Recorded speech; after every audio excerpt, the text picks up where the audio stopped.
இன்றைக்கி நம்ம செட்டிநாட்டு மட்டன் குழம்பு வைக்கிறது எப்படின்னு பார்க்க போகிறோம். அதுக்கு நான் 1/2 கிலோ மட்டன் வாங்கிட்டு வந்திருக்கேன். தக்காளி ஒன்று கட் பண்ணி வச்சுக்கோங்க, வெங்காயம் ஒன்று கட் பண்ணி வச்சுக்கோங்க. இது சின்ன வெங்காயமாக இருந்துச்சுன்னா இன்னும் நல்லது, நான் பெரிய வெங்காயம் எடுத்துக்கிட்டேன்.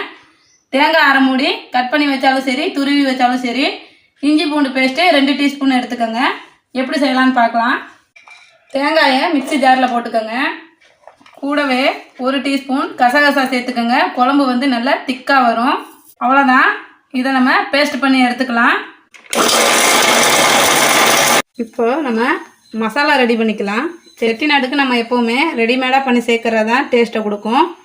3 கிராம்பு எடுத்துக்கோங்க, ஒரு பட்டை எடுத்துக்கோங்க, 3 ஏலக்காய் எடுத்துக்கோங்க, 1 டீஸ்பூன் சோம்பு எடுத்துக்கோங்க, 1 டீஸ்பூன் மிளகு எடுத்துக்கோங்க,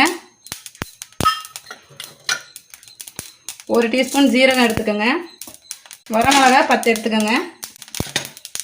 எண்ணெயே இல்லாமல் நல்லா வறுத்து எடுத்துக்கலாம்.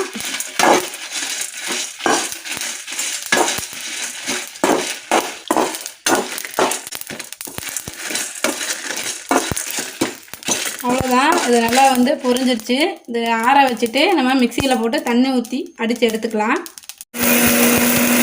குக்கர் எடுத்தாச்சு, எண்ணெய் ஊற்றி எண்ணெய் சூடாயிருச்சு. இப்போது 2 கிராம்பு, 1/2 டீஸ்பூன் சோம்பு, ஒரு சின்ன பட்டை, கல்பாசி கொஞ்சமாக சேர்த்துக்கலாம். தாளிக்கிறதுக்கு வெங்காயத்தை சேர்த்துக்கலாம்.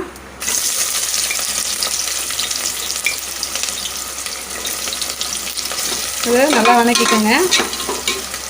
இப்போது தக்காளி சேர்த்துக்கலாம். வெங்காயம் வதங்கிருச்சு, தக்காளி சேர்த்துக்கலாம். வெங்காயம் தக்காளி நல்லா வதங்கிருச்சு. இப்போ இஞ்சி பூண்டு பேஸ்ட்டு சேர்த்துக்கலாம். நல்லா இஞ்சி பூண்டோட பச்சை வாசம் போகிற அளவுக்கு வதக்கிக்கலாம். மட்டனை இதோட சேர்த்துக்கலாம். இதை எண்ணெயிலே நல்லா வதக்கிக்கலாம். பாருங்கள், இந்த அளவுக்கு நல்லா எண்ணெயிலே வதக்கிக்கோங்க. நம்ம வந்து தேங்காய் கசகசா போட்டு பேஸ்ட் பண்ணி எடுத்துக்கிட்டோம். நம்ம மசாலுக்கு வந்து வரமிளகாய், மிளகு, சோம்பு இதெல்லாம் போட்டு நம்ம வறுத்து ஆற வச்சு அதை வந்து நான் பேஸ்ட் பண்ணி வச்சுருக்கேன். இதை வந்து இதோட சேர்த்துக்கலாம். இதை வந்து நம்ம கிளறிக்கலாம். இது மஞ்சத்தூள் 1 டீஸ்பூன். நீங்கள் வறுத்து அரைக்கும் போதே வரமல்லி இருந்தால் கூட போட்டு அரைச்சிக்கோங்க. நான் வந்து தூளாக சேர்த்துக்கிறேன். மல்லித்தூள் 2 டீஸ்பூன் சேர்த்துக்கிறேன். இதை கிளறிக்கலாம். குழம்புக்கு தேவையான உப்பு சேர்த்துக்கோங்க. இப்போது பேஸ்ட் பண்ணி வச்சுருக்க தேங்காயை இதோடு சேர்த்துக்கலாம். இதை வந்து கிளறிக்கலாம். நல்லா மணமாக இருக்குது குழம்பு. தண்ணி தேவையான அளவு சேர்த்துக்கலாம். குழம்புக்கு தேவையானதெல்லாம் சேர்த்தாச்சு. இது ஒரு 5-6 விசில் விட்டு எடுத்துக்கலாம். 6 விசில் விட்டு எடுத்துட்டேன். விசில் அடங்கிருச்சு. ஓப்பன் பண்ணி பார்க்கலாம். சூப்பராக வந்திருக்கு.